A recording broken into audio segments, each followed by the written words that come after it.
Hello, welcome again to this very special lecture. I should tell you a few words about the series, the INFOSYS-ICTS Chandrasekhar lecture. Of course, Chandrasekhar, as all of you know, ICTS decided to honor his memory with having our flagship lectures in the physical sciences named after him, and it is particularly appropriate that we have come back to astrophysics, Chandrasekhar's own subject, though the Chandrasekhar lectures have been on a variety of areas in physics. In the last year, we had talks in fluid dynamics, quantum field theory, lattice theories, and so on. So a number of different areas. And for the last 2 years, the INFOSYS Science Foundation has been very generous in supporting the lecture series. And not only the lecture itself, but the discussion meeting and the meeting which is held around it. So I would like to take this occasion to express my thanks to the INFOSYS Foundation for making this meeting itself happen. For a substantial amount of the funding for this meeting comes from the INFOSYS Science Foundation. So I will actually hand it to a better person who will be able to give a real introduction to Professor Sunyaev.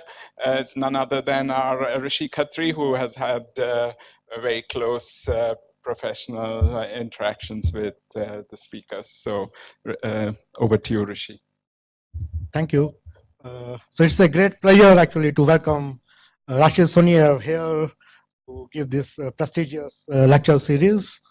Rashid started his career in Moscow Institute of Physics and Technology in the Zeldovich group, got his PhD in 1968, and more than 50 years now, over the last more than 50 years, he has made profound contributions to the field of astrophysics in many different areas, and is still going strong. So even right in the beginning of his career, in the late 60s, he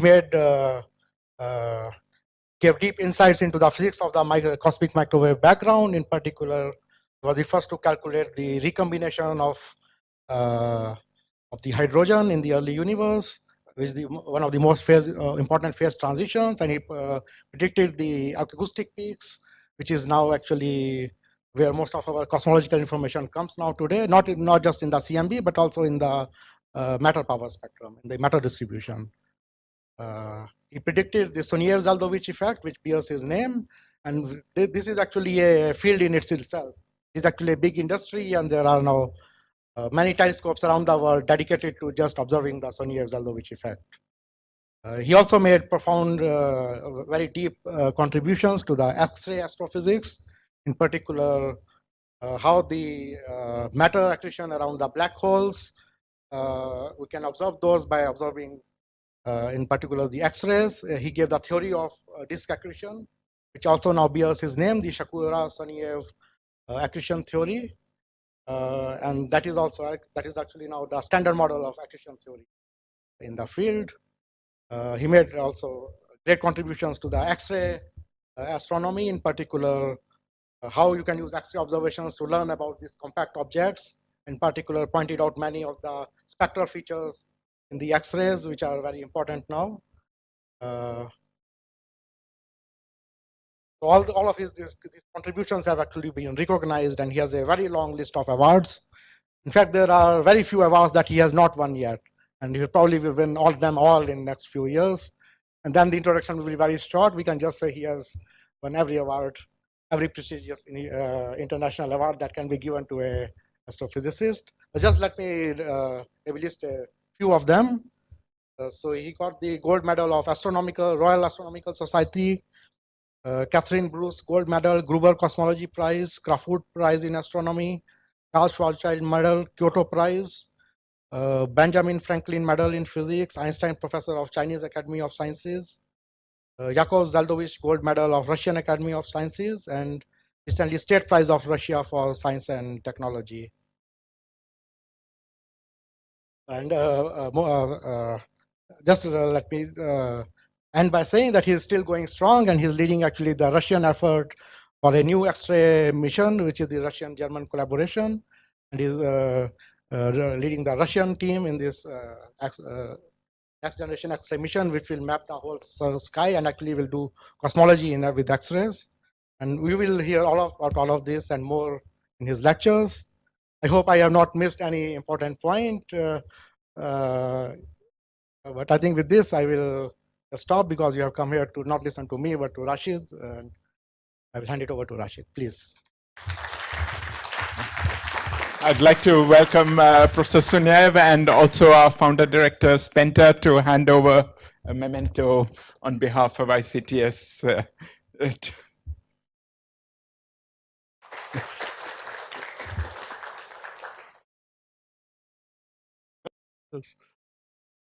Great pleasure for me to speak here, and it was very difficult for me to come here because yesterday again in Russian Space Agency was very important meeting.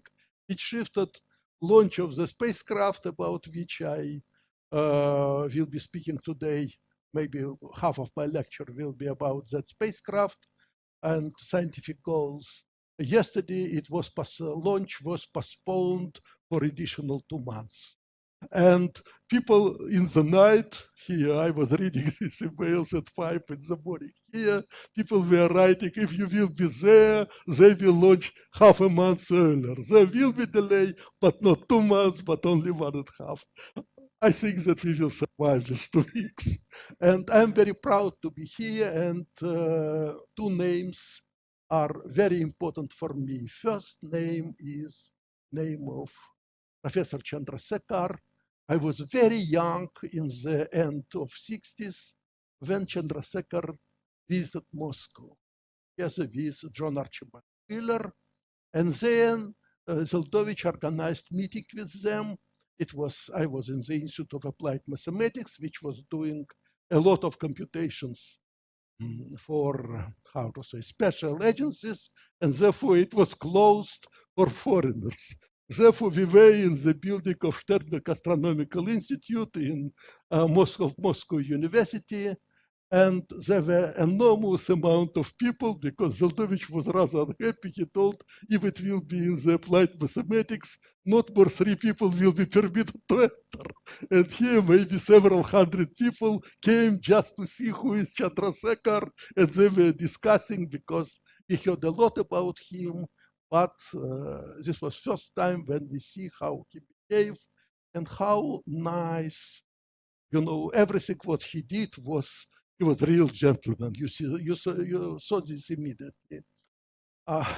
Several people made photo with Zeldovich and Chandrasekhar, but I was at that time, because I was very young, I was afraid to come also to make photo with him. And even yesterday I thought how crazy I was because Zeldovich especially invited me to meet Chandrasekhar, and I was not staying to get photo with him. But this life. Maybe 8 or 9 years ago, I was unexpectedly invited to University of Chicago, where University of Chicago was celebrating 100th birthday of Chandrasekhar. And I was amused because they asked me to give an invited lecture there together with a lot of giants. Now it's necessary to mention Sword. At that time, he was just professor. Now he is also Nobelist, and many, maybe 7 or 8 speakers there. And it was very warm and nice atmosphere, and everything is fine. But much more interesting for me were the discussions with several of my elder friends from University of Chicago and Princeton, who were students. Now they're or already not with us on the Earth, or they are very old, like Russell Kulsrud, well-known plasma physicist and astrophysicist, who was a student of Spitzer Spitzer and Fermi in the observatory of Chicago University, which is rather far from Chicago. And Chandrasekhar was working there. And people told me several stories. Most important story was the following, that in the winter, Chicago, you know, a lot of snow, but Chandrasekhar was himself driving to Chicago and back to give one lecture per week. And his lectures were too complicated with a lot of formulae. And in the beginning, this was 40 students. And in the end, only 2 Chinese students were there. And all other professors were telling, you are great, Chandrasekhar. Why you're coming for these 2 Chinese? And answer of Chandrasekhar was tremendous. Well, yes, they are Chinese, real Chinese. And who was their students? These students were Lee and Young. Everybody who is in particle physics, I started with particle physics, and I can tell you, everybody at my time, everybody knew Lee and Young. And these were 2 students for whom Chandrasekhar was doing more than 100 miles, you know, in snow, just to give them lectures. And they were coming to his lectures every time when 38 other students just disappeared because it was too complicated for them. I also admire Chandrasekhar because he was purely theoretician. I knew very well Viktor Sobolev, who was doing many things on radiative transfer like Chandrasekhar. And several things he made even earlier than Chandrasekhar. But when I tried to speak with Sobolev, Sobolev had no interest in observations.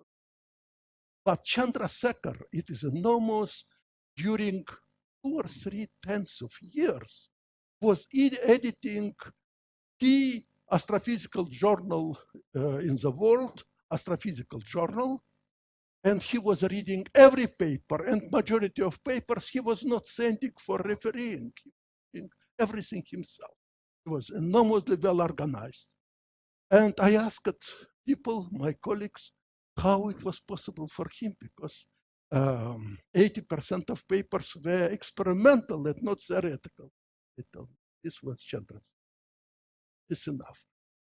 I was very proud when my colleagues from Center for Astrophysics of Harvard University launched X-ray spacecraft. The spacecraft with the best angular resolution in X-ray ever, with angular resolution better than half of arc second in X-ray. And there was question which name to give to this spacecraft. And they asked NASA to give name of Chandrasekhar. Ricardo Giacconi, Nobelist, unfortunately died a month ago. Ricardo was telling me how he wrote letter and told, let us give name Chandrasekhar. And NASA answered, okay, we will give name Chandra. And Ricardo was enormously unhappy. Now, because he's not with us, he told Rashid, if sometime somebody will decide to give name Giacconi to the spacecraft, please tell them that I will be unhappy to be Jack to the spacecraft. You know, I don't like to have half of my name. Chandrasekhar should be Chandrasekhar. But we are happy Chandra spacecraft is working really extremely well. And this is really great spacecraft. I will not quote to you this, but many things which I will discuss in X-rays were done using this spacecraft. Okay, I should move. And finally, my son was young professor in University of Cologne. When INFOSYS built new building near Cologne, and my son told, it is disaster, father, because all my best students told me goodbye, because INFOSYS is paying so much that they decided to leave science. You know, then I recognize that this INFOSYS is something very special. If it can pay much more than other, you know, German competitors. Therefore, okay, may I start? Because I can tell you hundreds of anecdotes connected with Chandra and many other things. I hope that, okay.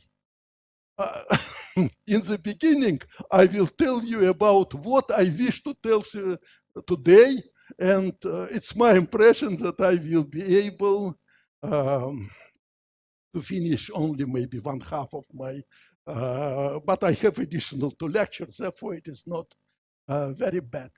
I recognized when speaking with Rishi Khatri after his talk, that a lot of students here are pure theoreticians, and they're great in equation, but I was educated as physicist, and even I wanted all time to become a theoretician, but you know, everybody was telling me, you will never become real physicist, real theoretician, if you will not understand how people are doing experiments.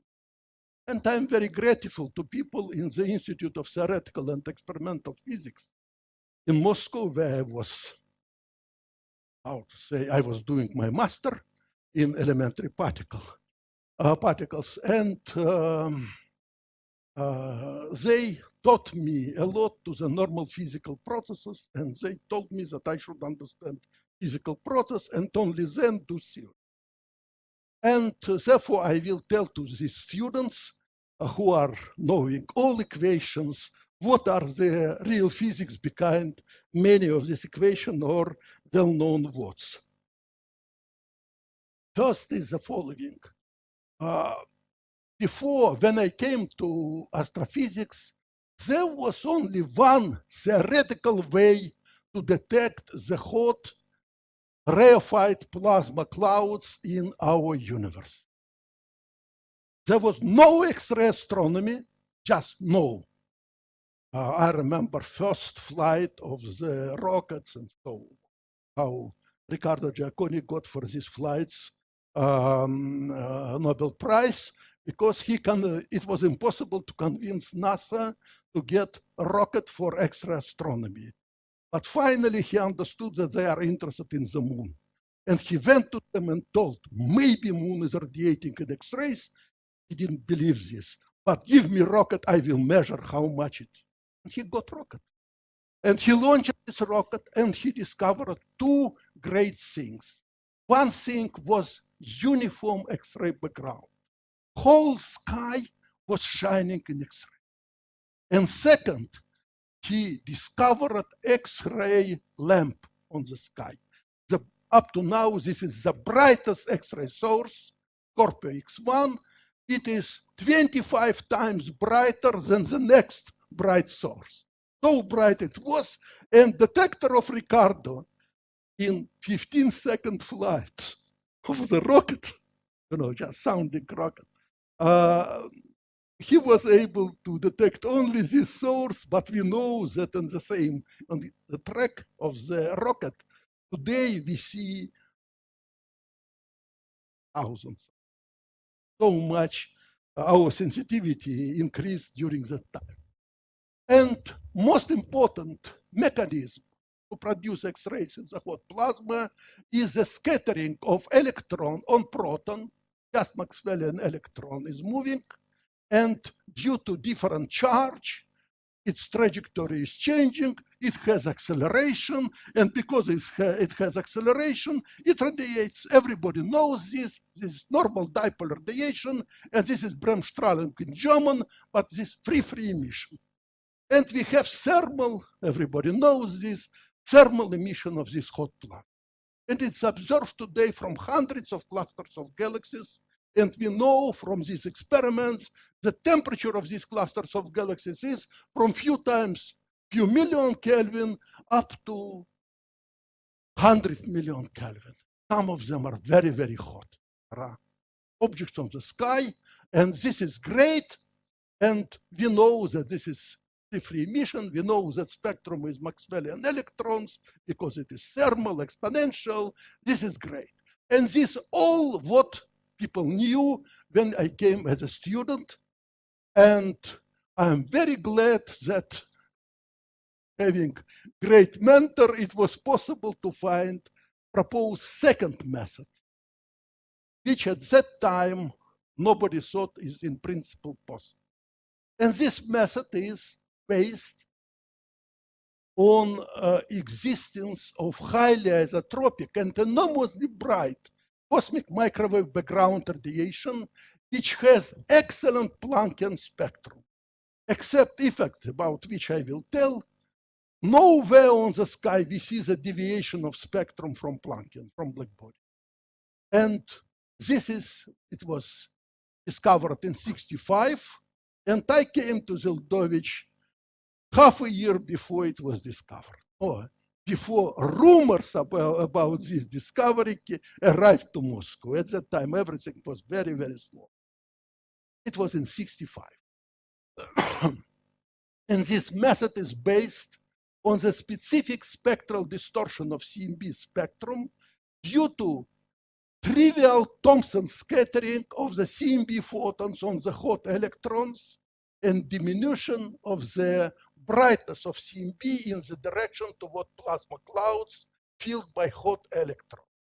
And I will show you more, we'll speak about this more, but idea is the following, that due to shift of the photons after Thomson scattering on the hot electrons,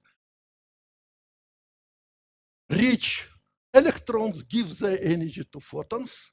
Photons move up on along the frequency axis, and we have diminution, decrease of the brightness in the Rayleigh-Jeans part of the spectrum, in the low frequency part of the black body, and increase in the wind part of the spectrum. And great Planck spacecraft with X-ray, with microwave bolometers in the orbit was able to discover practically 2,000 sources where they see the decrease of brightness.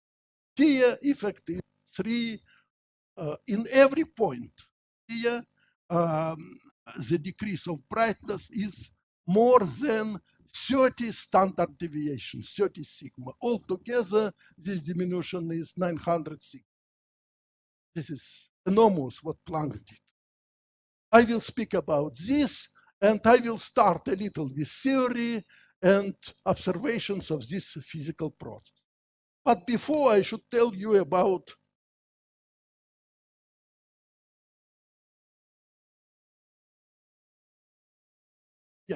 but before I should tell also about the spacecraft, SRG spacecraft, these 2 X-ray telescopes aboard. One is German, second is Russian with some American participation. And I wish to discuss the goal and properties of eRosita and Arctic Sea telescopes. And main goal of this mission is the all-sky survey in X-rays with unprecedented. Never people observed whole sky. I can tell you that only accreting active galactic nuclei, and these are supermassive black holes with masses million, 10 million, 100 million, 10 billion solar masses black holes, and matter is accreting to them. And they are emitting X-rays, and we wish to discover at least 3 million of these objects and put here are supermassive accreting black holes. But these black holes are variable. Therefore, we plan to scan whole sky 8 times. Every half a year, we will cover. It's just, if you will think about this, spacecraft looks at sun, and sun is moving. Therefore, in half of the year, spacecraft will cover whole sky, will observe whole sky. Rotating spacecraft. And I follow the sun. You remember all great song of Beatles.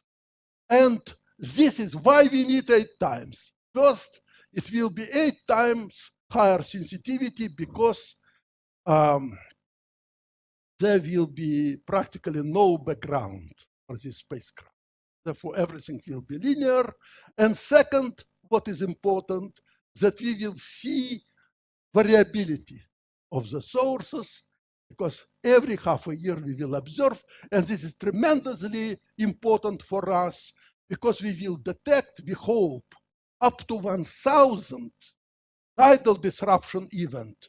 This is when star, just a little crazy star, moves in the vicinity of black hole, and in the vicinity of black holes, if it reaches the position where the density of black hole is higher than density of the star, then tidal forces will disrupt the star, and half of the mass will go to infinity, and second half will accrete, feed black hole, and black hole will be enormously bright in X-ray.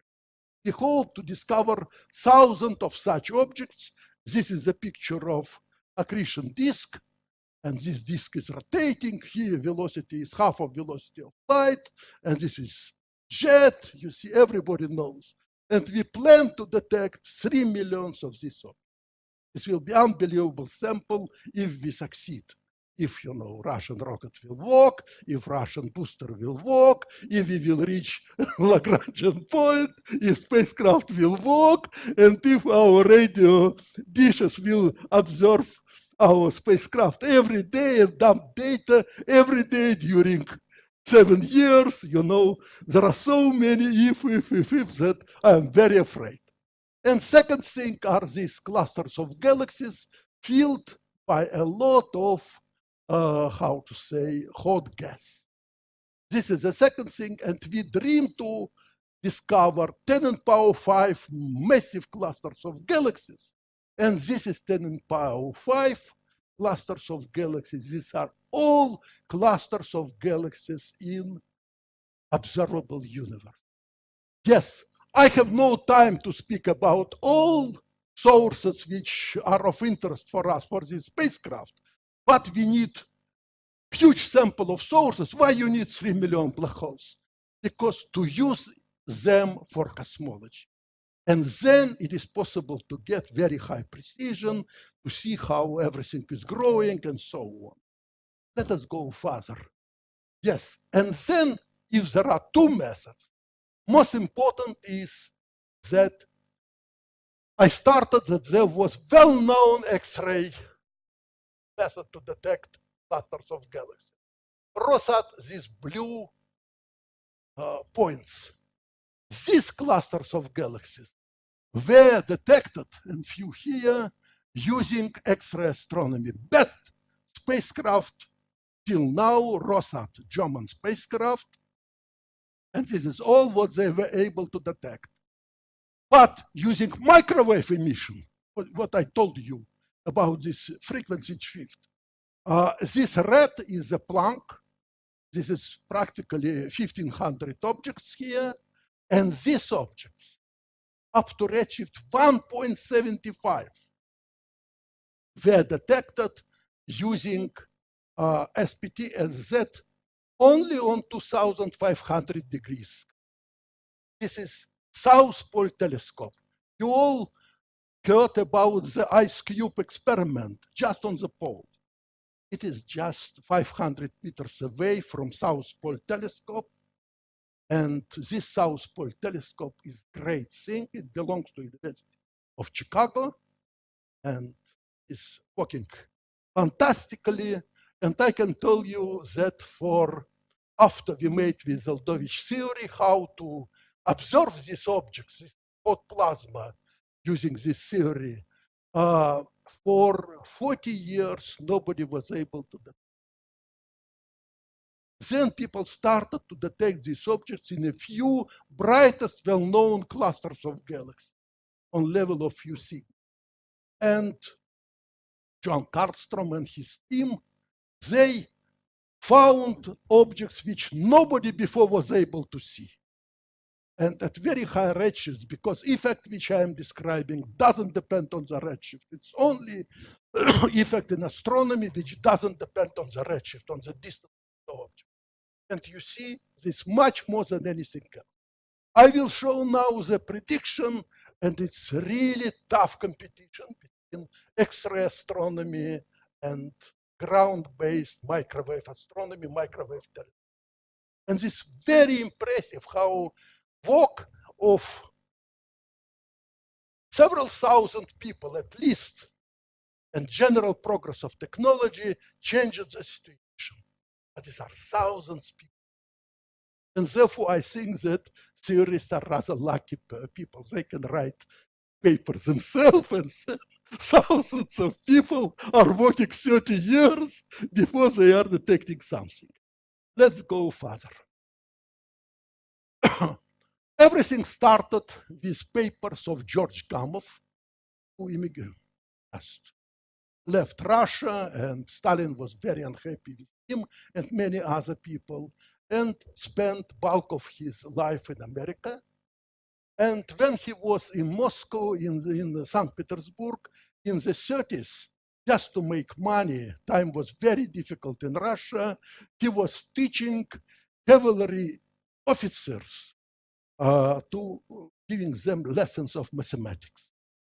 And his lessons of mathematics were very good, and when officers got additional stars, they decided and gave him uniform of the cavalry officer of the Red Army and sable, and he made photo and sent them everywhere in the world to all his friends. Then he was working in the United States in the George Washington University, and he found that all scientists, physicists disappear. He was not crazy, he understood that they are doing something important. And he saw that the strongest disappear first, you know.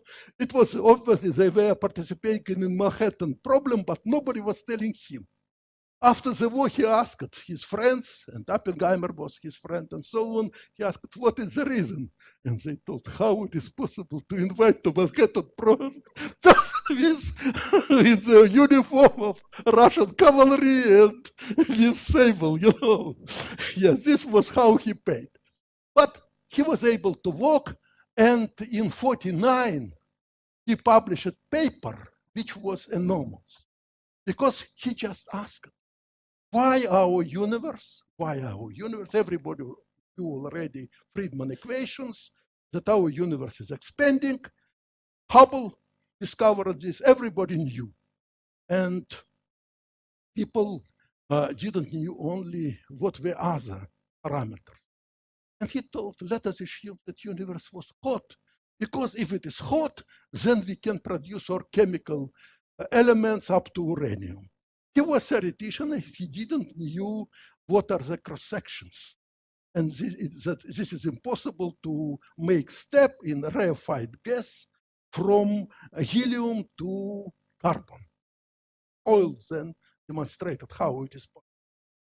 And it was very interesting story, but one of the predictions of his theory was that there should be an equilibrium, black body radiation, and this black body, he predicted black body radiation. But everybody shows, he made many jokes. In the first paper, in the Nature, he told that paper should be alpha, beta, gamma, about this, everything about universe. And he invited people. His student was Alper. He invited his student. Then he invited Hans Bethe and told, please give your name because I need Bethe. Bethe gave his name and he was gamma. Therefore, there was theory which was published and he predicted radiation. And everybody forgot about him and these papers. There are many papers. His students continued to work a lot of years on this. But then, in 65, there was already, Rishi was already, and Jens were mentioning this. There was Princeton trying to repeat that it's important to find this radiation. But in 65, people who were looking how to make the dish radio, dish with absence of any noise. And they made it, and theoretically, noise of the system should be 0.2 Kelvin. But the dish in any direction was showing the temperature is 3 Kelvin. And this was disaster for Penzias, who was head, and his graduate student, Wilson.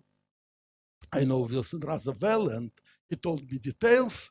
I asked, is it true or not, that they discovered on the dish a white dielectric material from birds. And he, a student, should take all this dielectric material, maybe it produces this, additional temperature. But obviously nothing. And we know today that in the world, from the beginning, is the cosmic microwave background radiation, which has black body spectrum, no deviation on the level to 10 power minus 5. It's Nobel Prize of John Mather on this spacecraft, Copy-Virus. And it was very difficult, but finally people discovered that there are angular fluctuations. You know about this, and here most dark blue points are 200 microkelvin dimmer than average brightness.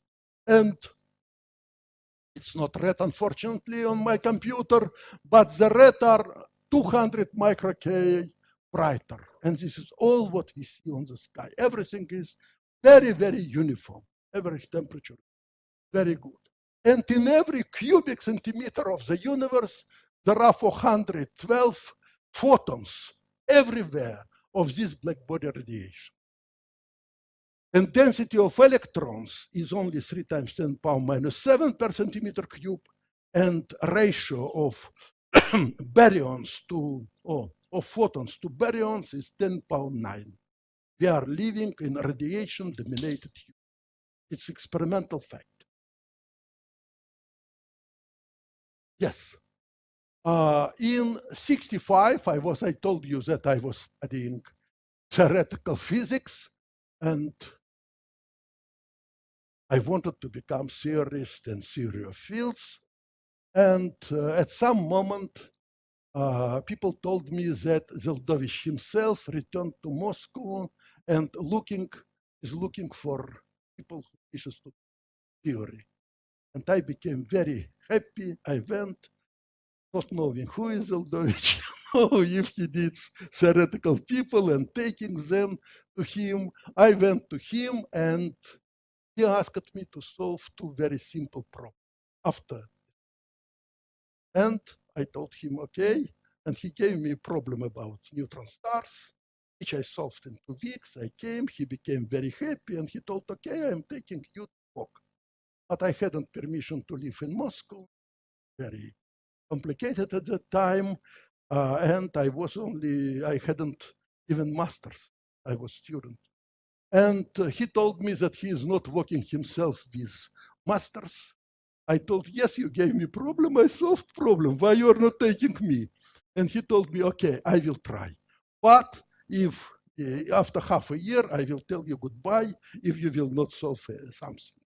And this was, at that time, tens of people were coming to him, and everybody wanted to be theoretician, and they were sent to be experimental. It was a difficult situation. And I remember that years, they were enormously good for me. And especially interesting was that after half a year, as I joined Zeldovich, rumors came that Penzias and Wilson discovered CMB. And this fully changed my life. So then Zeldovich told me, okay, you will check what is possible. He knew everything around, maybe you will find something new. And we did, at that time, there was, people told that they will measure X-rays from the clusters.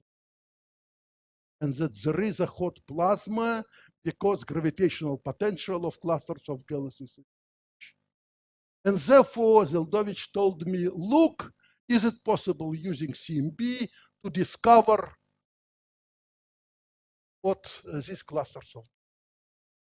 I took Thomson scattering, integrated, and found that if photon is scattered from isotropic radiation, scattered on the electron, another electron is replacing it and coming, and cloud is invisible. I told to Zeldovich, yes, it's okay, just simple integration. And he told me, okay, Rashid, then please think there should be something and you will find. And then I went to look for something. And it was possible to find, afterwards using some experience with Comptonization paper, that when I have the scattering of the laser line, on the hot electrons, the electrons have temperature 5.1 keV. Everybody is asking me, why 5.1 keV? And the answer is very simple. I was computing with sliding rule, maybe you remember. I think that students never heard about this great instrument, but there was instrument to compute. And 511 keV is the mass of electron. Therefore, kTe divided to m² square, you immediately divide, and this is to increase precision of my computations. I use the temperature 5.1 keV. And this is the kernel of scattered radiation, just due to the Doppler effect. And you see that higher frequency wing is more strong than the left wing. And this shows that photons are shifting effectively towards higher frequency, just because electrons are hot and photons are 10 power minus 3 or 10 power minus 4 electron volts, and electrons are of the order of 10 keV. Every electron has velocity of the order of 1/7 of velocity. And then I told, okay, let us consider that black body spectrum consists of many laser lines. And every laser line is shifting toward higher frequency. Then I was getting. And then it was absolutely obvious that there should be decrease of the brightness. Yeah. And I came to Zeldovich, and Zeldovich was very excited. Then I told him that it's important to have clouds on the sky. He told, oh no, we should think only about universe as a whole. Universe as a whole is interesting, and clouds is tiny thing. But I had several friends, radio astronomers, and they told me that absolute measurements to measure this change of the spectrum are enormously difficult, and nobody is able to do this. And normal radio astronomers are scanning the sky and see how brightness is changing when they discover source. It's experimentalists that are telling me. And then I told, oh, and then we will find decrease of the brightness in the direction of cloud with hot electrons. I came to Zeldovich. Zeldovich told, yes, it's very interesting, but it's much more interesting because there is such shift in the whole universe. And we were not publishing this practically 3 years. But then one of radio astronomers in Russia discovered this effect. Discovered this. I was giving a lot of talks, and he discovered his discovery was wrong. Several times he hadn't enough sensitivity, but he published his result, and I decided not to tell about this Zeldovich, and I asked this guy to inform Zeldovich. And when this guy Zeldovich about this, Zeldovich told, you are lazy, you this paper, it should be ready yesterday. What are you doing? People already discovered that you are not publishing. I told, I brought to you papers many times and you were telling me no.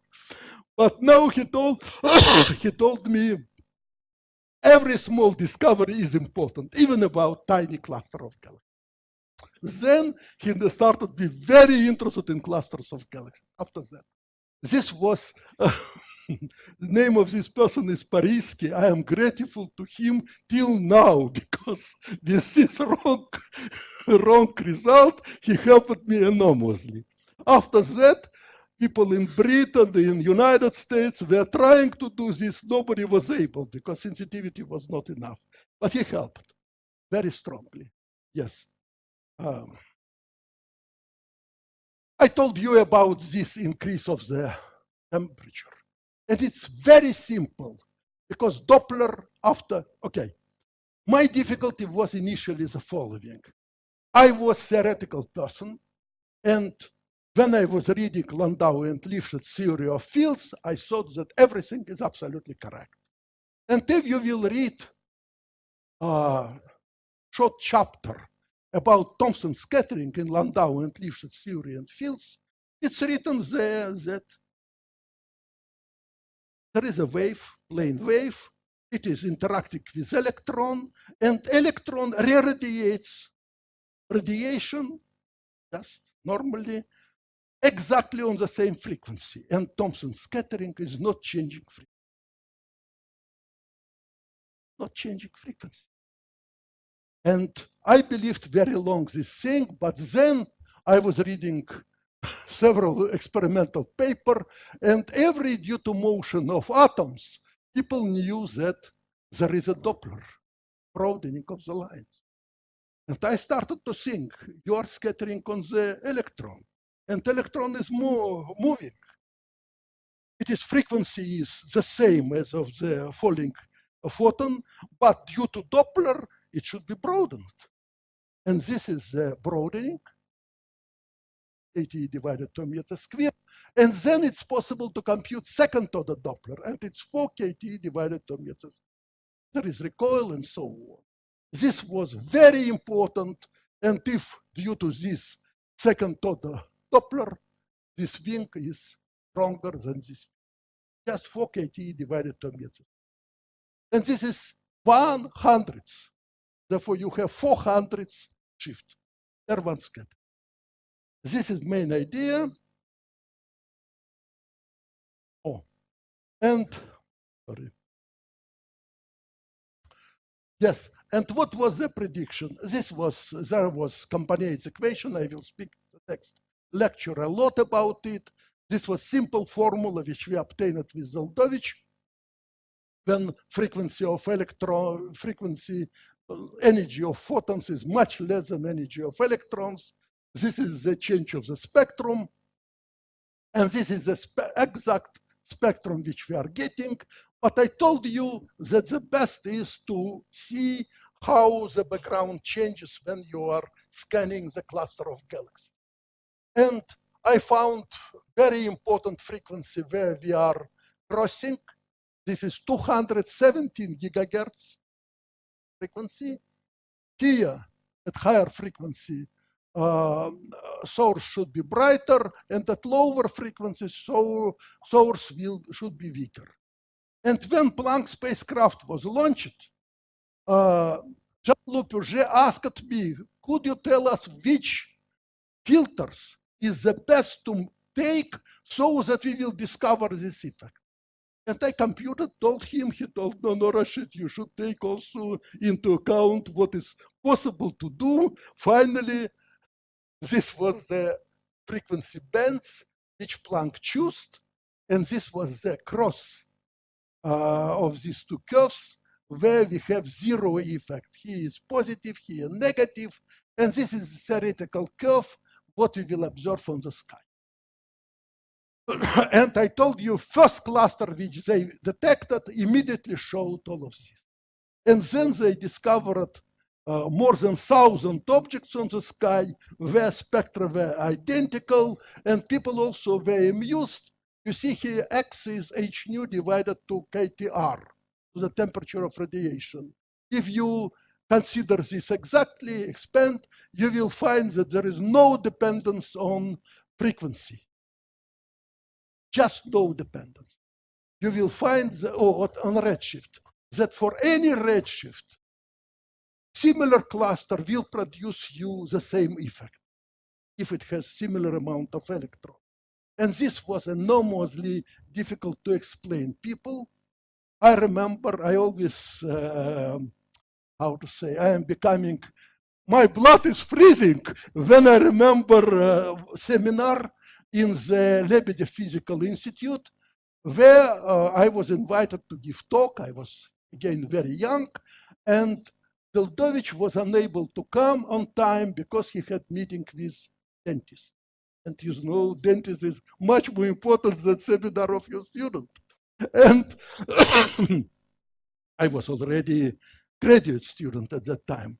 And I was giving talk and was telling people that in the direction to hot gas, there is decrease of the brightness, and so on and so on. And when I finished, one person who was absolutely gray told, young man, you are very young, and I am teaching thermodynamics and statistical physics for the last 50 years. And you do not know Kirchhoff's theorem that if body is hot, then it has higher brightness temperature, its radiation has brightness temperature than if it is cold. and you are telling nonsense, and everything is wrong. I told, no, there is no real emission. It's not Kirchhoff theorem. It is just simple scattering. It is, just photon scatters. Kirchhoff is Kirchhoff, and who are you? And it was really disaster. I was trying to say something, and then Zeldovich appeared. This was a room for several hundred people, and he was coming and started to tell, oh, but Rashid is right. And whole room started, and then I recognized that Napoleon Bonaparte was completely right, that it's great when big battalions are staying behind you. When you have really great advisor. And Zeldovich was extremely busy. Usually he was meeting me, asking me, do you have something new? If no, then he was going further. If I had something new, he immediately invited me. And we were discussing. But he was doing simultaneously a lot of things, writing many books and so on. He was great. But every conversation with him was giving something, because he knew so much and was so fast that this was enormous. I am so lucky. Yes. I showed you this spectrum, and this is written. This is computed theoretical spectrum, and what is observed by Planck. This from old paper also. This is the effect. And people like Jean-Louis Puget, who is hero, key person of the Planck high-frequency instrument. He was very impressed by this curve and wanted to detect both high-frequency effect and low-frequency. And he did. Yes, I can show you instruments which were trying to find this effect for many years. There are several people here who are interested in working with Atacama Cosmology Telescope at 5 kilometer height in the Atacama Desert Plateau in Chile, 5,000 meters altitude. And this telescope is great. Princeton is leading collaboration here. And second great instrument is South Pole Telescope. It is only 2,800 meters of ice high, but there is no water atmosphere in atmosphere. Therefore, conditions in the atmosphere are very good, and they have very, very high sensitivity to. And everybody of you know about Keck instrument. It is Keck and Bicep. Yeah, Keck and Bicep, and this is 10-meter South Pole Telescope. But there are many beautiful, this 100-meter dish. When you in this 10-meter dish and this 100-meter dish, it's biggest dish in the United States, and only Bond dish is comparable. And there are many other objects, and this is South Pole Telescope, which I really admire contribution of this group. And all of you heard about the polar glow, North Polar glow. This is southern polar glow because this is southern pole. And you see how bright it is, this telescope, and this is the sky there. Everything is beautiful. I know personally myself 16 students, PhD students of University of Chicago and several, and Berkeley, who spent one night on this telescope. There is no reaction. I am a theorist. All my life when I was young, I was working only in the night when everything, there is no noise and you are very productive. But one night on the South Pole, as in the North, it is half a year. And they're going there without practically nobody, only a few colleagues from Ice Cube are there. They have some amount of beer under control, and this is all. Once they had disaster when doctor who was with them got appendix, and he made operation himself. You understand? The real doctor. It was very impressive. People are spending here half a year And they're observing these things. It's enormous. When I see these people, I wish to take for everything what is on my head and to tell them, thank you very much, you are great students. You know, and they made tremendous discoveries. I will show you a little later. This is how they discovered clusters of galaxies on the empty sky. They're just scanning, and you see these are objects. It is dusty galaxies, which positive, or quasars. They're positive sources. And you see these are negative sources. The shadows on the sky. See? And this is how they discover new clusters of galaxies. Then other people start to observe this position. They find what is the redshift, what is the mass, and these are very, very massive clusters of galaxies usually, and this is absolutely great. And today I am very glad that ALMA is observing now cluster number 7 in details. This is the best interferometer in the world, working even at sub-millimeter band, and distance between these two dishes is 16 kilometers. But wavelength is 0.8 terahertz. The, how to say, the shortest wavelength is 0.8 terahertz. It is, angular resolution is better than a centimeter wavelength spacecraft. Understand me, it is just this 16 kilometer. If you take ratio of wavelengths, it's better than the radius of the whole Earth. And there are 66 dishes, 5,000 meters. And this is $1.5 billion. And Europe, United States, and Japan build this together. And this is image of the cluster, which was detected by Rosita spacecraft in X-rays. Then it was observed by Hubble, and Hubble sees all these galaxies. And then there is, it's time. How much I have reached? 10, okay, thank you even for 10 minutes. Yes, okay, I will continue tomorrow, no problem. You see, and this is a cluster, and I should show you this thing. This is the gravitational lensing.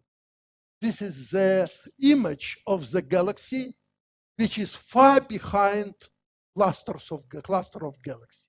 But cluster of galaxy is filled by dark matter. And because it's filled by dark matter, there is huge gravitational potential. And this gravitational potential focuses the light, and therefore this image is, this galaxy is amplified twice, first by gravitational field of this cluster of galaxy, and second by the Hubble telescope. And you see this, and I can tell you every cluster of galaxies which now is discovered by SPT or by Atacama cosmology telescope or by Planck, everywhere they see these gravitational lenses. And this is very important because these gravitational lenses, they are telling you today people are observing objects at redshift 11, which is impossible with any existing telescope. But using this technique, you can observe much, much more farther. This is great. I am glad because I cannot tell you details, but now using these observations of ALMA, people in our institute, Eugene Churazov, his students, they are discovering shock waves due to the merging of clusters of galaxies. Just shocks, and they see the temperature changing, and therefore effect is changing. They're observing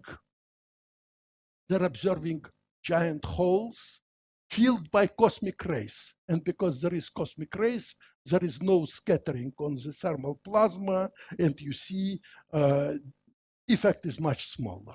And they're finding these huge bubbles filled by relativistic plasmas. It's greatest discoveries of the last years, which are very important for plasma physics. Yes, and just for the next few minutes, I will tell you that on December 14th, I was in the Lavochkin industry near Moscow, and there is spacecraft, SRG spacecraft, which, as I told you already, should be launched in the June. This yesterday's decision. I hope I don't care about 1 or 2 months, but it's already, delays are not huge. And you can see here, it is the raster trackers, because usually you stabilize the platform of the spacecraft and, how to say, pointing it. But we are very afraid that construction of the eRosita, for example, is comparable with the precision of the pointing. It will be, how to say, following the momenta. And therefore we put here star tracker, and we will be pointing mirrors and not telescope, not spacecraft itself. This, I think it is important. What we will do, this is observation of the same object from different angles, so that you can see Arctic Sea, and this is huge instrument, is eRosita, and you see that it's not small. There are people, and I know these people, they usually are taller than I. You see them here. I can show you until Rishi did not interrupt me. I will tell you that this will be the first launch to the L2 point of the system Sun and Earth. Distance between Sun and Earth is 150 billion kilometers, and Lagrangian point 2, libration point, is 1.5 billion kilometers away. We will fly to this point 100 days.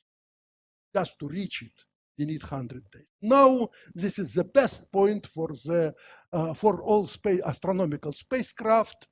First idea to use this point was proposed by Strukov and Skulachov Eastman for the Relic 2 spacecraft, which was cancelled due to the fall of Soviet Union.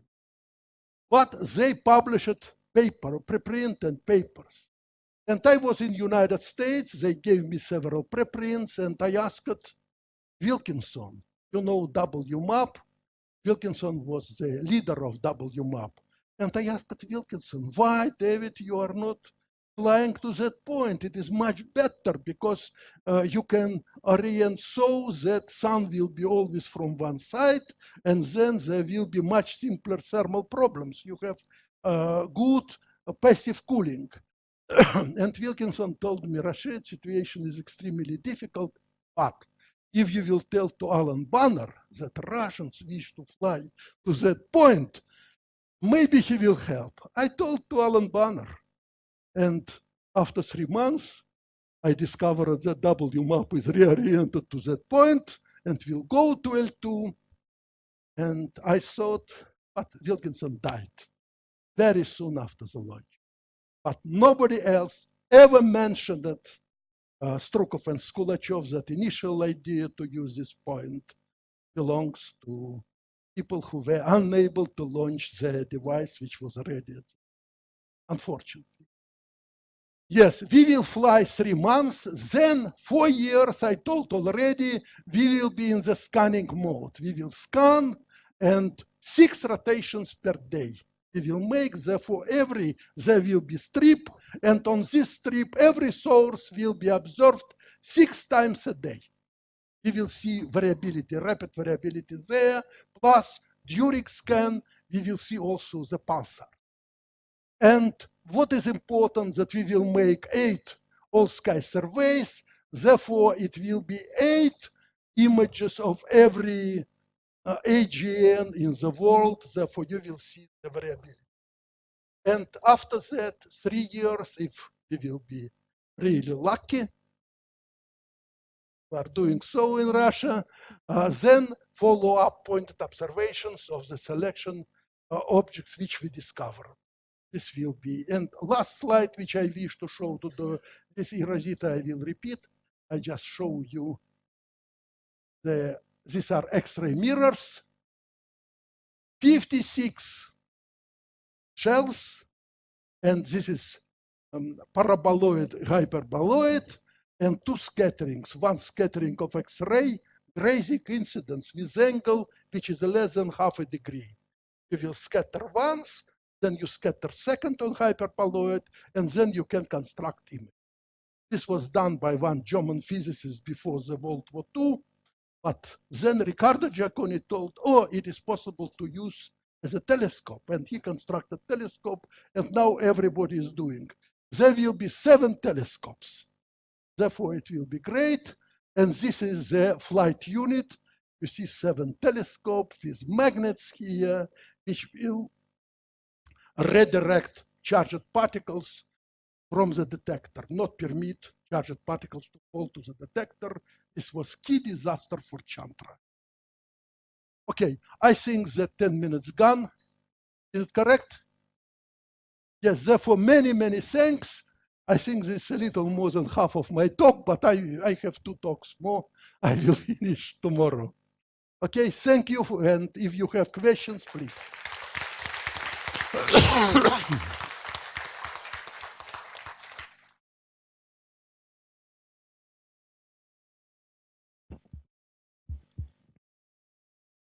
So, sir, thank you for your wonderful talk. And my question is, if this is for the inverse Compton scattering, so if the all photons are getting energized by the hot electrons, so why do we see decrease in the lower wavelength range for that? Yes, Sunyaev very good question. I am against 2 words in Yeah, your this one. statement.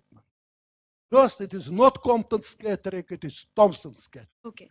Because it is at very low frequencies, no Kleinian corrections, nothing. It's not Compton. Everybody who is telling inverse Compton, he is completely wrong. Everybody is telling in the world, and everybody cannot be completely wrong, but nevertheless, it's wrong statement. Second thing, it is normally inverse Compton scattering. It is scattering on the relativistic electron when you have gamma square increase of energy. Gamma square, and gamma is gamma factor, relativistic factor. Here we have tiny shift due to thermal motion of the electron. Understand? It's just tiny correction to the thermal correction to the Doppler broadening. You follow me? Yes, this is the situation. And now your main question was why there is decrease. Situation is, this is a Rayleigh spectrum. You have at low frequencies less photons than at high frequency. And every photon from here is shifting. You understand me? Up. And therefore you decrease amount of photons because you understand me? If spectrum will be such, then there will be increase. But spectrum is, at this point, there is only one way to decrease brightness. It is connected with the, how to say, the slope of Rayleigh spectrum. Exact slope.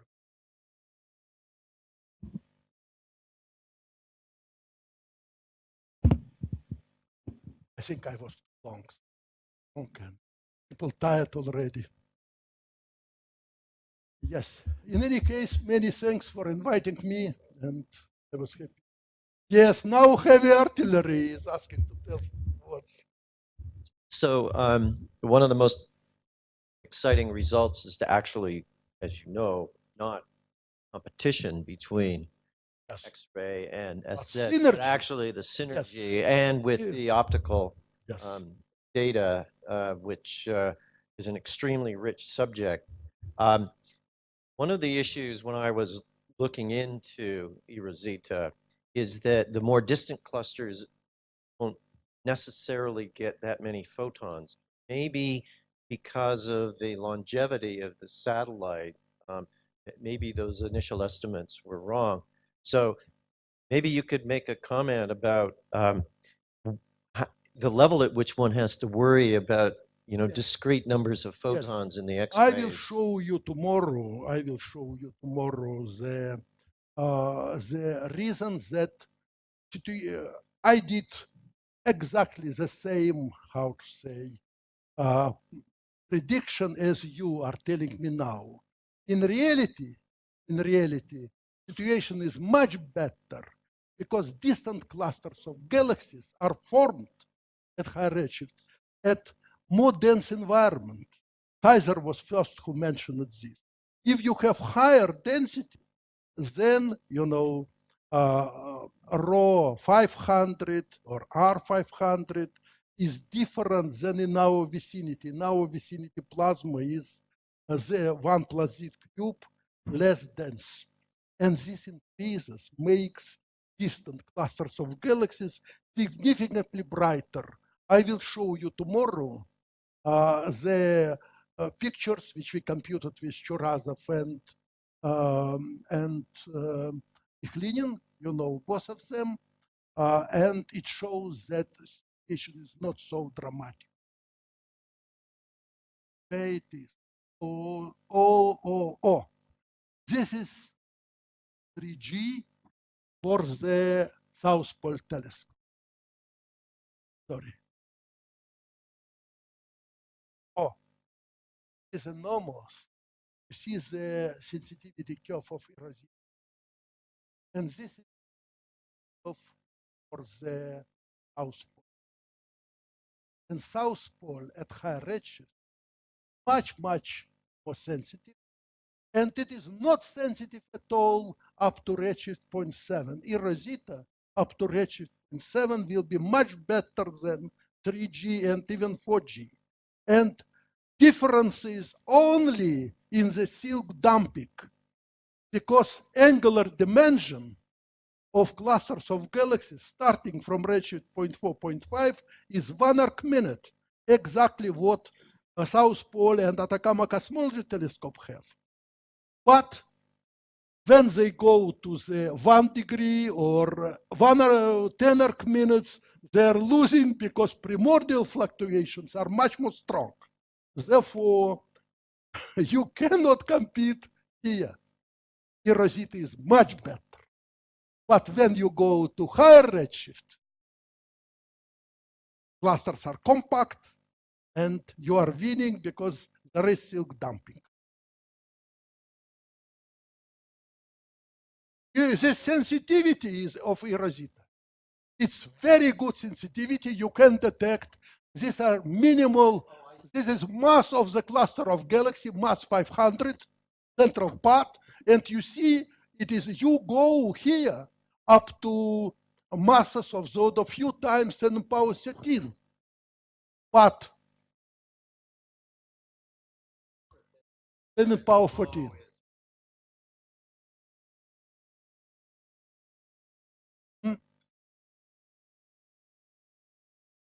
No, it's predicted amount of clusters by eRosita. Yes, going no. This is the mass. How many objects with this mass you will detect? You understand? So it's not differential. It's not. It's integrated. Okay, now I understand. It's integral because it is 10 to the power 15 solar masses. Yeah. It's 10 to the power 14, and eRosita is very good even to groups of galaxies in our vicinity. Also, I will show if you did it differentially, where does it peak? Yes, but you will, differentially it is around 0.5 when they start to compete. And this is multiple convolution with silk damping and with this effect of the increase of brightness due to the Kaiser paper that contraction started from higher density. It's a beautiful effect. It's very, very strong. Nobody thought about this, but now everybody knows who is modeling this. It's numerics. It shows you immediately what is important, what you forget. Okay. Sorry, yes, heavy artillery already is silent. Therefore, maybe some students have questions. I like usually questions of students because they do not understand anything and they ask questions which you never thought of yourself. And this is a great source of ideas. Oh, okay. Thank you very much.